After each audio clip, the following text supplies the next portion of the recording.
السلام عليكم ورحمة الله تعالى وبركاته. أحبابنا خوتنا أصحابنا، مرحبا بكم. اليوم بإذن الله وجدت مجموعة من الأعشاش قبل ما نحطها في السلاكة تاعي.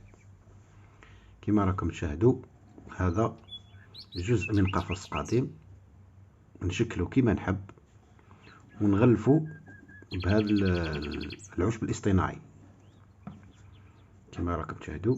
ومن بعد نحط العش تاعي لداخل، عش ثاني خدمته أنا، وندير له المجثم من تحت كما راكم تشاهدوا،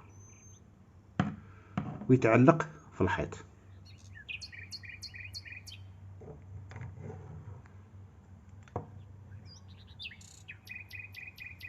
وهذا العش الثاني بنفس الطريقة كما راكم تشاهدوا. ما شاء الله حاجة نظيفة، والأنثى تلقى راحتها داخل العش.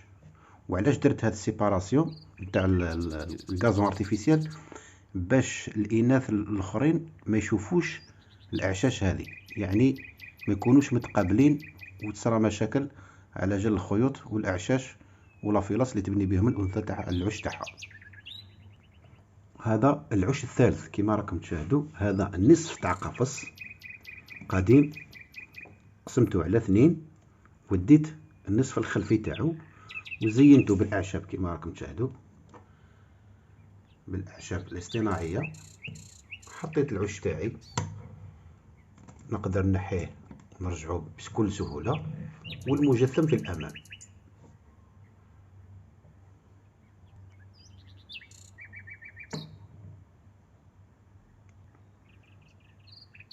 يعني الصورة واضحة.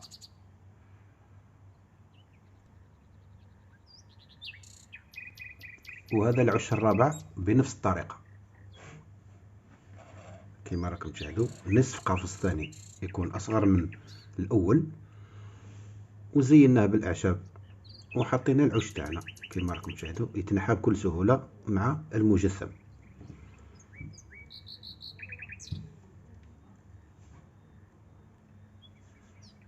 من هذه الجهة يبان أحسن كما راكم تشاهدوا. والنوعية الأخيرة هو يكون اكستيريور، يعني يتعلق خارج السلاكة، يعني في الفاصادة تاع السلاكة كاين باب صغير يكروشي فيه ويجي هكذا، يتفتح الباب تاعو منا ونقدر نشوف واش كاين داخل العش ونتبع الأنثى تاعي.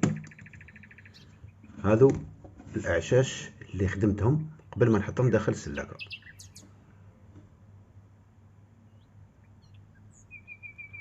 وفي آخر موضوعنا نعطيكم عفسة.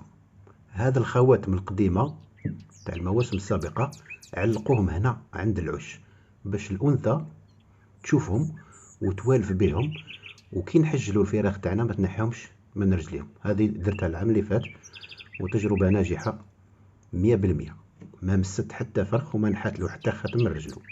ديروها ماكم خاسرين والو خاوتي، بلا ما ترميو هذه الخواتم القديمة تقدروا تستعملوهم وتعلقوهم في الأعشاش كيما هكذا.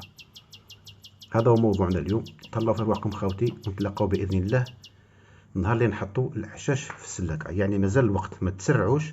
أنا بإذن الله أول مارس نبدأ نحط الأعشاش في السلاكة، وانطلاق مرحلة التجهيز بإذن الله.